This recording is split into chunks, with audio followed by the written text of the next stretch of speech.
기도하겠습니다. 옛날에도 사람들은 물었습니까?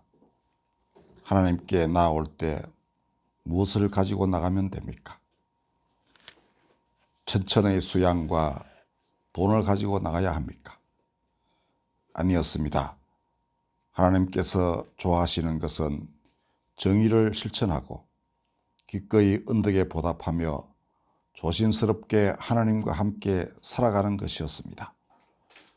하나님, 이 땅의 사람들이 그 말씀을 잊었는가요? 정의는 땅에 떨어지고 불법이 성하여 사랑이 지어가고 있는 오늘을 저희가 보옵니다.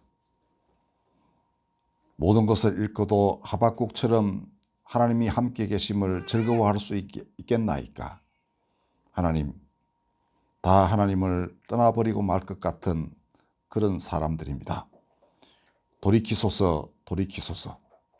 진실로 빈 몸으로 아버지 앞에 다시 서서 진실로 하나님의 영이 온몸을 감싸고 말씀으로 모든 것을 거룩하게 바꾸시는 그 능력 앞에서 우리가 이사야처럼 나를 보내소서 할 수 있는 그런 사람들 되게 하여 주옵소서. 이 땅의 교회를 새롭게 하소서. 감사를 잊은 교회가 되지 않도록, 불의에 분노하지 않는 어리석은 교회 되지 않도록 역사하여 주시옵소서. 부르심이 지엄하면 고통과 슬픔도 많은 법, 고통과 슬픔 가운데에서 하나님 믿음을 세우시고 또한 소망과 사랑 가운데서 저희가 살게 하여 주시옵소서. 부유할 때만 하나님을 찬양하는 사람이 아니라 가난할 때에도 찬양하고 진실로 기뻐할 때만 찬양하시 것이 아니라 슬플 때에도 또한 하나님을 찬양하는 귀한 당신의 사랑하는 아들, 딸들 되게 하여 주옵소서. 이 땅이 그러한 사람들을 원하나이다. 견인불발의 믿음과 용기로 우뚝 서서 당신의 빛을 전하는 그러한 귀한 사람들 되도록 우리를 인도하여 주시옵소서. 우리 구주 예수 그리스도 이름으로 기도드렸습니다. 요한복음 3장 읽어드리도록 하겠습니다.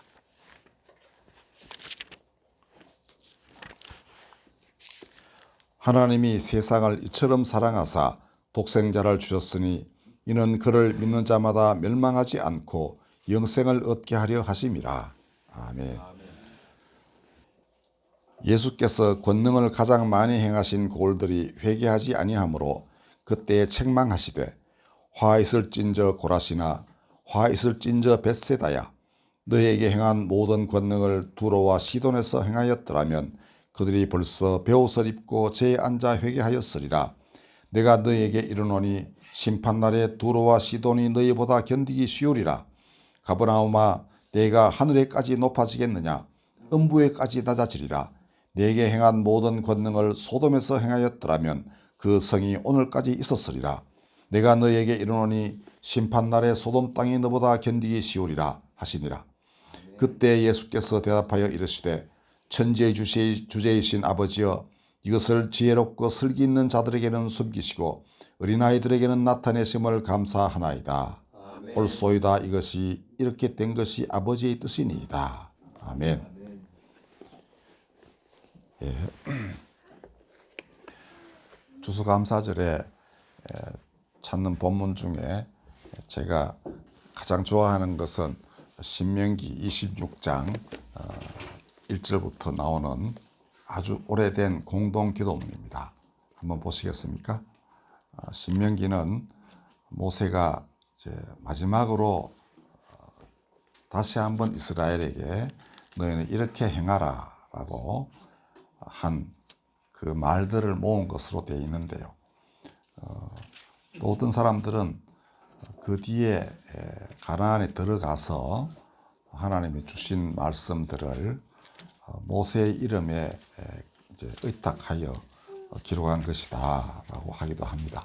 근데 중요한 것은 분명히 이스라엘에게 주신 하나님의 계명이에요. 그리고 계명들이 아주 많습니다. 모세가 처음 받았던 시내산의 계명보다도 상당히 정비되어 있고 양도 많고 그렇습니다. 신명기라는 말은 다시 한번 말한다 그런 뜻이거든요. 그러니까 좀 더 이제 보완할 것도 하고 그렇게 됐겠죠. 시간도 흘렀고 또 중요한 거는 가나안 땅에 들어가서 살 날이 바로 눈앞에 다가왔던 것입니다. 그러므로 거기 가서 어떻게 살지를 잘 말해 놓은 것이라고 하겠어요. 그 중에서 26장은 가서 추수감사 예배를 어떻게 드리느냐 하는 것에 관한 것이고요. 아주 특이하게 하나님이 기도문을 아예 주셨습니다. 예수님이 제 아들이 자꾸 이제 기도 어떻게 하면 되겠냐고 물으니까 우리가 잘 아는 주기도문을 주셨듯이 여기도 이제 기도문이 있습니다. 그러니까 신약에 주기도문이 있다면 구약에는 이렇게 추수감사절 기도문이 있는데요. 이게 공동 기도문입니다. 아까 우리 그 회중기도 때 같이 기도를 목소리로 같은 기도를 바치셨죠. 그것처럼 많은 사람들이 추수 때 그 헌물을 가지고 오면 그 제단 앞에 놓고 이렇게 기도하여라라고 되어 있는데요. 내게 기업으로 주어 차지하게 하실 땅에 들어가면은 토지 소산의 만물을 다 가지고 와서 광주리에 담고 그 다음에 그것을 여호와께서 그의 이름을 두시려고 택하신 곳으로 가지고 가라. 그러니까 일정한 장소에 가지고 가는 거예요. 하나님이 성스럽게 구별하신 곳에 가서 그러니까 아직 성전이 지어지지 않고 하던 때니까 하나님 어떤 장소를 지정을 안 하셨겠습니까? 그리고는 제사장에게 나아가가지고 내가 오늘 당신의 하나님 여호와께 아뢰나이다. 내가 여호와께서 우리에게 주시겠다고 우리 조상들에게 맹세하신 땅에 이르렀나이다. 이렇게 말하라는 거죠. 그러면 제사장은 그 광주리를 받아가지고 하나님 여호와의 제단 앞에 놓고 그 다음에 이제 너희들은 이렇게 기도하여라 라고 되어 있습니다. 아뢰어라 이렇게 되어 있는데요. 제가 한번 다 읽어보겠습니다. 아주 중요합니다.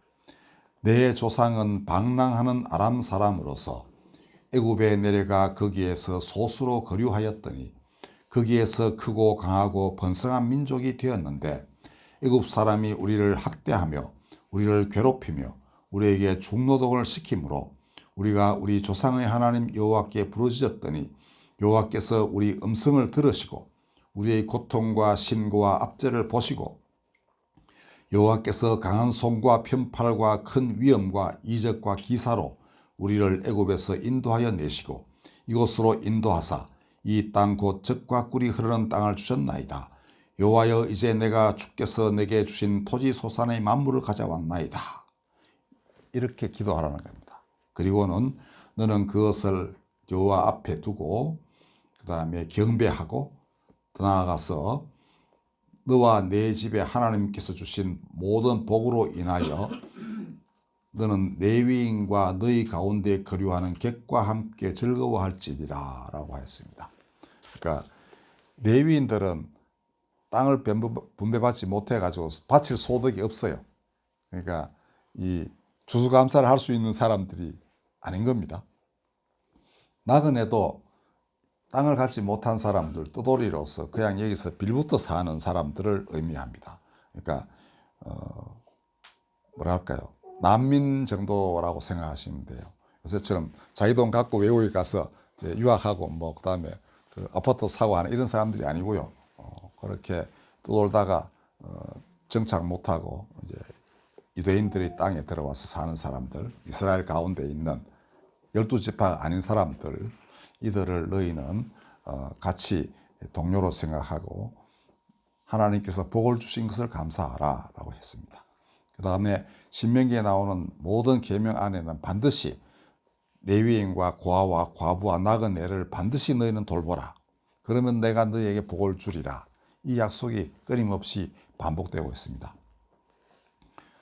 그러므로 중요한 건 딱 두 가지입니다. 너희를 유리하는 사람 또 종노동에 시달리며 종살이 하던 그들을 이끌어내서 이 젖과 꿀이 흐르는 땅에서 살게 하시고 이제 너희 먹을 것을 너희 스스로 거둘 수 있는 그런 처지에 하나님이 있게 하셨다. 그러므로 그 하나님께 감사하라. 그 다음에 그 감사는 반드시 이웃에게 확대되어서 너희 가운데 바칠 것 없어서 힘들어하는 사람들이 있으면 감사하는 마음이 사라지겠죠. 그들과 함께 이것을 나누어라. 그러면 그들 또한 감사할 수 있는 사람이 되겠죠. 그래서 감사와 나눔 이 두 개는 다시 한번 모든 사람이 감사하는 그러한 하나님을 경배하는 사람으로 만드는 통로가 되는 것입니다. 뭐 이게 그렇게 어려운 건 아니었을 터인데 문제는 이스라엘의 역사가 이 하나님의 뜻대로 흘러가지 않고 가진 자는 더 가지고 권력을 가진 자는 불의를 행하고 이런 일들이 끊임없이 반복되어 갔었습니다. 선지자들이 수없이 나타나서 숱한 경고를 발했음에도 불구하고 이스라엘은 그 죄에서 빠져나오지 못하고 하나님의 계명을 정말 허투루 여기고 하나님을 만원히 여겼다, 업신 여겼다 이렇게 할 만한 그런 행태를 보이고 말았습니다. 그러니 파멸이 이를 수밖에 없겠죠. 그래서 남한국, 북한국 다 이제 망합니다.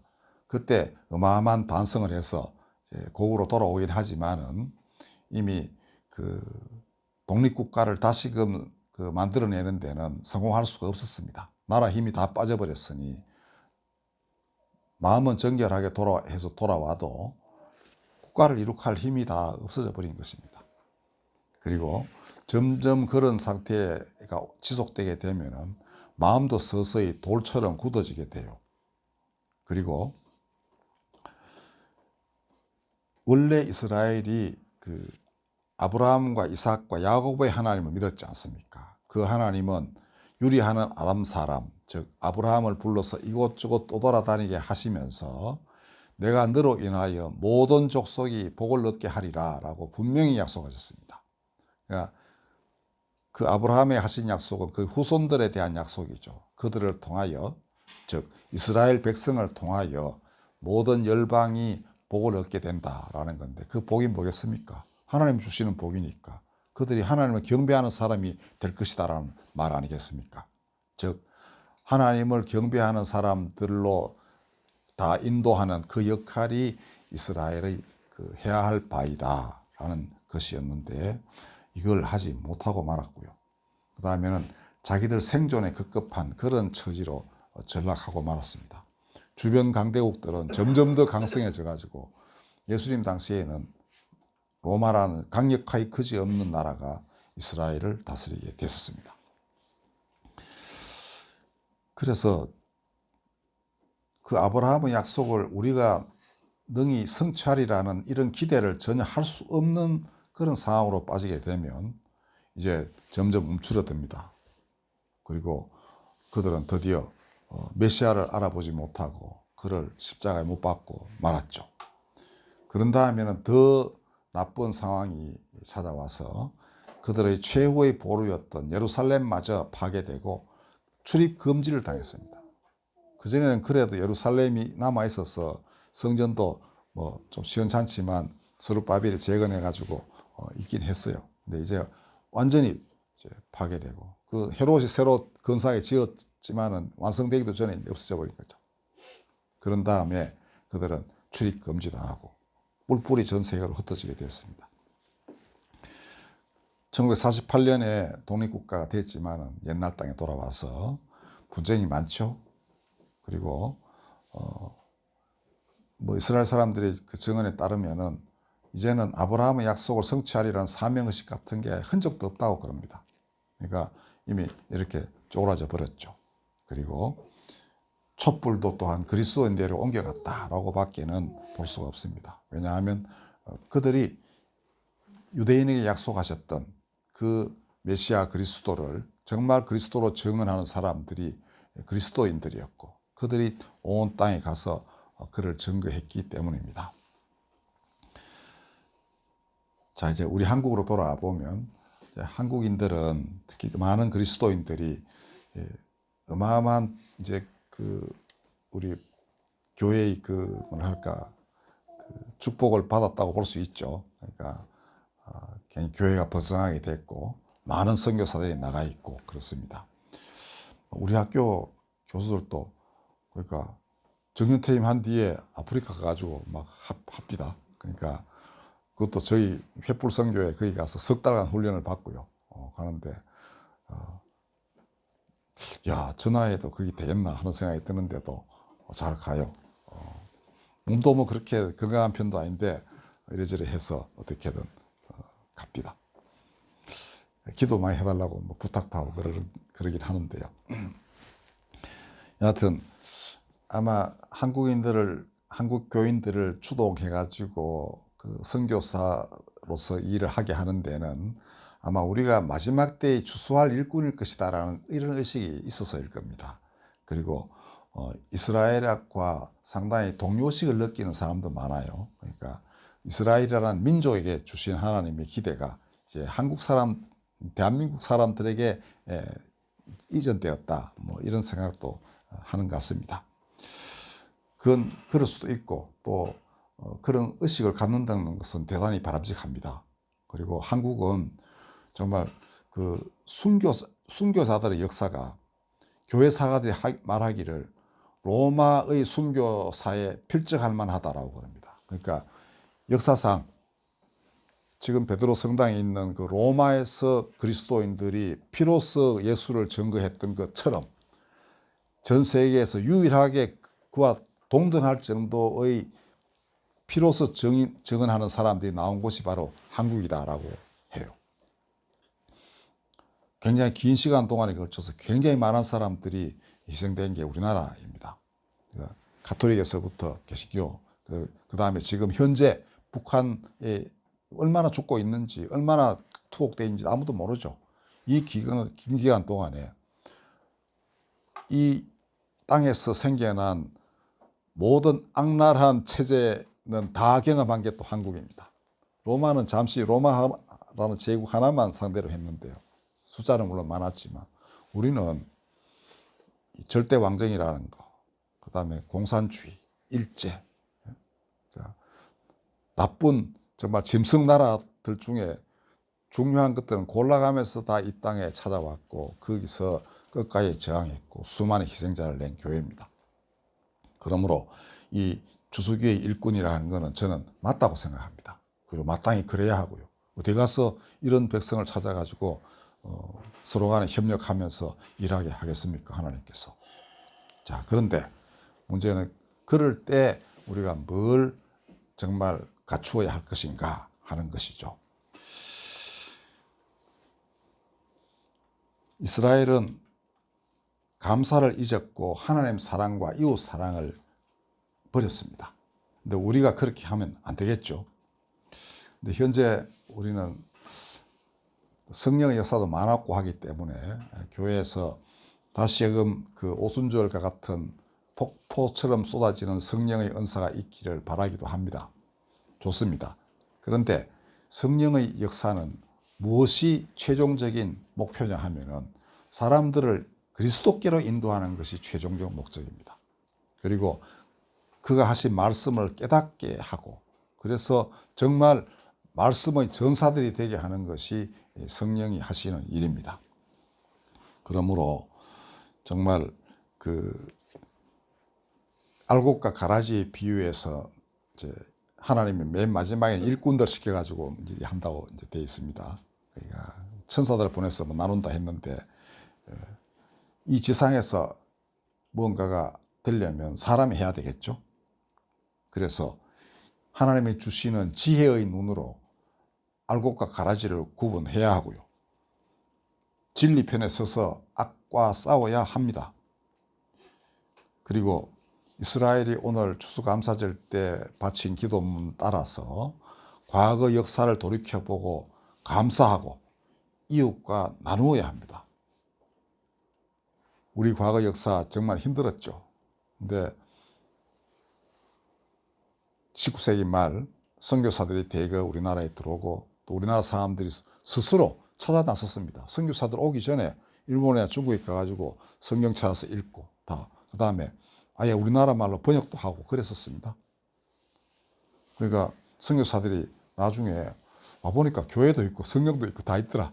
자기들이 처음인 줄 알았는데 뭐 이렇게 고백도 했습니다. 바로 그런 나라예요. 근데 그 다음에 6.25라는 공전저루에 이거 일제 때부터 죽은 사람이 뭐 수십 배 많은 거 아닙니까? 수백만 명이 희생됐으니까, 그죠? 그걸 겪고 또 오늘 같이 이렇게 분단은 됐지만은 남쪽은 정말 종교의 자유, 뭐 우리 기독교의 번성, 그다음에 많은 것들의 폭발적인 발전 이걸 이룩하게 되었습니다. 이거 감사할 줄 모르면 정말 망해도 싼 그런 백성 됩니다. 그리고 이제는 나누어야 할 때가 됐죠. 어떻게 나누는가? 이건 뭐 많은 논의가 있을 수 있고 북한은 어떻게 대할 거냐 하는 것도 여러 가지 견해가 있겠습니다만은 어쨌든 이 정신을 잃어버려서는 안 되는 것이죠. 그죠? 그 다음에 진리편에서 싸워야 되는 것인데 이건 예수 그리스도께서 지시하시는 것만이 진정한 의미에서 진리냐 비진리냐를 구분할 수 있는 기준이 됩니다. 근데 그분 가르침이 그렇게 복잡하거나 어렵거나 하지 않죠. 그죠? 서로 사랑하라. 그 다음에 하나님 계명을 지켜라. 내가 율법을 완성하러 왔다. 그렇게 하셨습니다. 근데 오늘 본문에 보면은 예수님이 딱 두 개의 태도를 보이시는데요. 권능을 굉장히 많이 행하신 고골에 가가지고는 이놈들이 회개를 안 했다는 겁니다. 쉽게 말해 간단하게 말하면 예수님은 회개하라고 굉장히 반복하게 말씀하셨습니다. 회개를 안 하는 거예요. 그래서 말씀하시기를 너한테 한 말을, 너한테 행한 기적을, 그 권능을 이방인들에게 했더라면 그들은 벌써 배워서 있고 죄에 앉아 회개했을 것이다. 그 너희들 도대체 뭐 하는 백성이냐? 이런 거예요. 심판날에 너희들 그들보다 결코 쉽게 견딜 수 있으라고 생각하느냐? 그렇지 못하다. 이렇게 경고를 하셨습니다. 하늘에까지 높아지겠느냐? 아니다. 지옥에까지 낮아질 것이다. 이렇게 하셨죠. 그런 다음에 이거를 지혜롭고 슬기 있는 자에게는 숨기시고 어린아이에게 나타내심을 감사하나이다. 옳소이다. 이것이 아버지의 뜻이니이다. 이렇게 하셨습니다. 저는 이걸 좀 구분을 하려고 해요. 사람의 아들로서는 이렇게 감사를 하나님께 바쳤습니다. 예수님 기도 아주 간절합니다. 이거는 사람 편에 서서 사람과 함께 사람의 아들로 바치는 기도예요. 주기도문도 그렇죠. 사람의 아들로서 너희는 이런 기도를 바쳐라라는 겁니다. 그 다음에 하나님의 아들로서는 불의한 자들에 대해서 회개하지 않는 자들에 대하여 분노하셨습니다. 너희들 이러면 왜 분노하시느냐 하면 그러면 너희가 어마어마하게 나쁜 처지로 빠지기 때문에 그건 하나님의 뜻이 아니다라는 것입니다. 그의 분노를 잘못 이해하면 뭐 그분 맨날 썩만 내고 뭐 그러시냐 이러지만은 결코 그게 아니죠. 그의 분노를 그의 그 부르짖음을 이스라엘이 들었더라면 그죠? 평화의 날에 관한 소식이 감추어졌을 리가 없죠. 예수님이 나중에는 눈물을 흘리시면서 예루살렘을 향하여 탄식하셨습니다. 너희 눈이 가리워졌도다. 평화의 소식을 알지 못하게 되었도다. 내가 너희를 끌어안기를 암탉이 병아리 끌어안듯이 했는데도 너희가 그걸 거부하였다. 이거였습니다. 그러니까 목이 곧은 백성이 진리의 눈을 못 뜨게 되면 그런 운명에 처하게 되죠. 그리고 말씀하셨습니다. 십자가를 지면서 올라가실 때 여인들이 우니까 나를 위해 울지 마라. 너희와 너희 자녀를 위해 울어라 했습니다. 그 말씀 그대로 됐죠. 자, 오늘 우리가 최근에 일어난 그 북한 선원 2명 비실비실 대는 청년들이었다고 돼 있죠. 그들을 사지에 몰아넣는 일을 저지르고 말았습니다. 어느 그룹이 어떻게 했는지 그것까지는 짐작만 할 뿐인데요. 뭐 나중에 실무자 밝혀지고 이렇게 하겠습니다만은, 제가 듣기로는 서훈 국정원장이 기독교인이라고 들었는데 맞아요? 뭐 어디서 내가 그런 얘기를 들었습니다만은, 그 전에 국정원장 중에 김성규라는 분이 있습니다. 저는 법대 기독학생회 지도 목사로 있으면서 그 법대 동문, 그 기독 동문회 총무도 하고 뭐 많이 했어요. 그때 그분도 그 멤버이기도 하고 인사도 하고 그랬었어요. 우리보다 한 2, 3년 선배밖에 아닙니다. 이분이 그 노무현 대통령 시절에, 그때 노 대통령이 잘 봤는지 완전히 결도 다르고 뭐 입장도 다른데 국정원장을 시켰죠.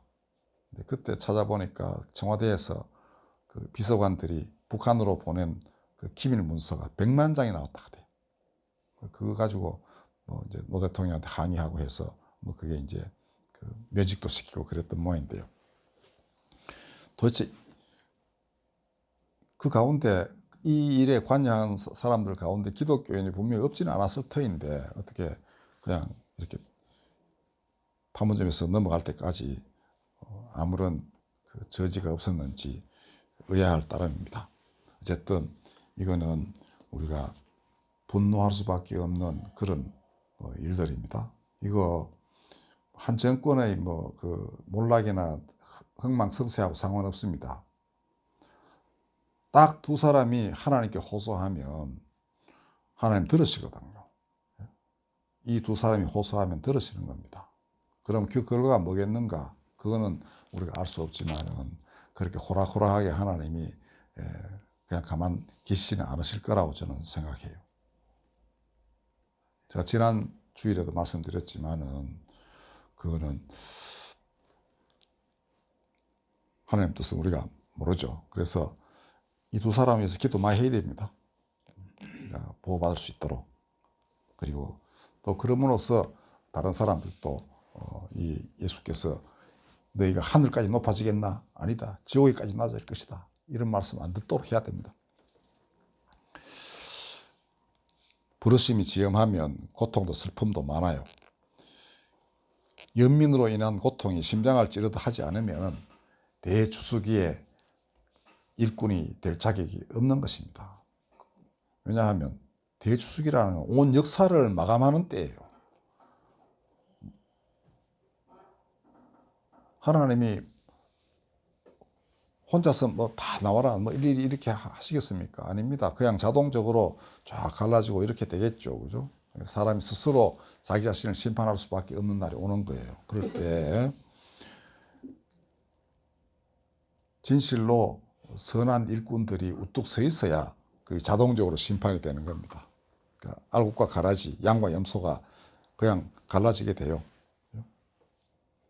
그런 심판은 회개를 촉구하기 위한 그 대사건이라 할 수 있겠죠. 그죠? 아, 이거 아니네. 뭐 이렇게 깨닫는 거. 오늘 우리 감사절을 맞이하여서 저는 권하고 싶습니다. 우리가 예수님처럼 강건하지는 못해도 그와 함께 이렇게 감사할 줄 아는 사람이 되어야 되고 이 마음이 솟아나야 됩니다.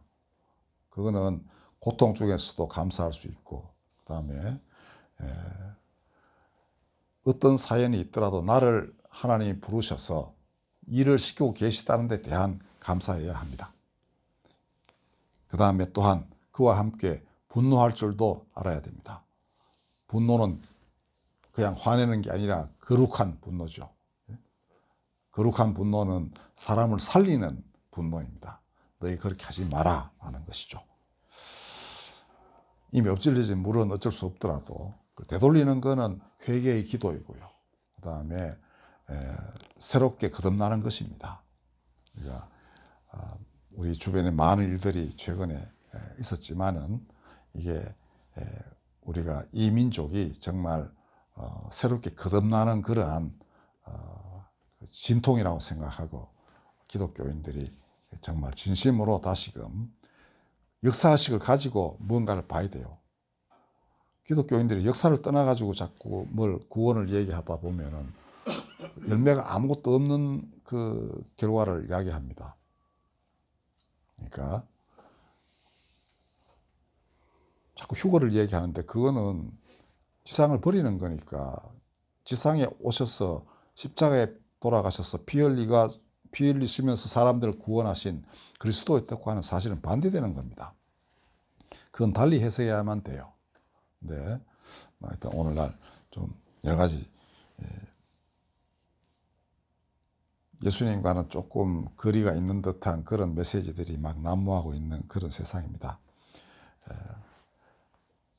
아까 말씀드린 대로 옛날 3000년 전에 이스라엘이나 지금이나 똑같습니다. 예수님도 그러시고요.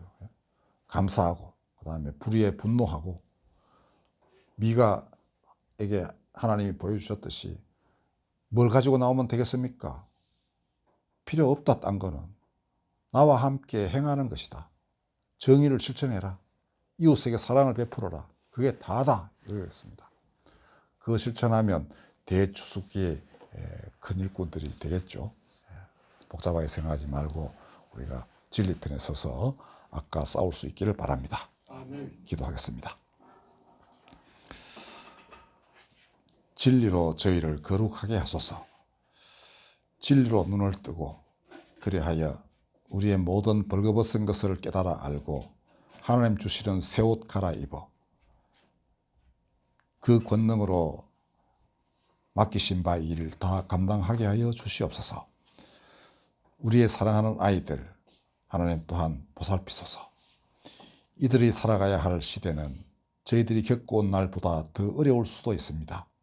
하나님, 그리 되지 말게 하여 주옵소서. 혹여 그리 되더라도 그 모든 것을 이기는 강건하고 굳건한 믿음의 사람들로 길러 주시옵소서. 우리 구주 예수 그리스도 이름으로 기도드렸습니다. 아멘. 592장 찬송하겠습니다.